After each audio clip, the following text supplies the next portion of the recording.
Mabilisang balitaan, komprehensibo at totoo sa loob ng 1 minuto.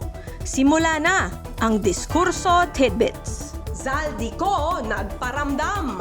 Puganteng Exolon naglipat ng 5 billion pesos na cryptocurrency habang nagtatago sa Portugal.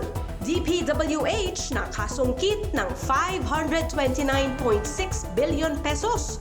Pinakamalaking cut sa 2026 budget. Rafi Tulfo binanata ng inutil na pamumuno sa FDA.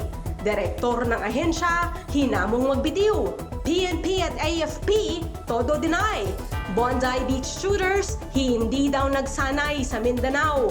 Menor de edad na naksak sa gitna ng prosesyon ng Nazareno sa Tondo. At GCash, pwede nang pambayad pamasahe sa EDSA busway. Walang dagdag singil. Balitang mabilis, komprehensibo at totoo. Yan ang Diskurso Tidbits. Basahin ang tungkol sa lahat ng yan at sa marami pang ibang nakatutuwa at makabuluhang balita sa diskurso.ph.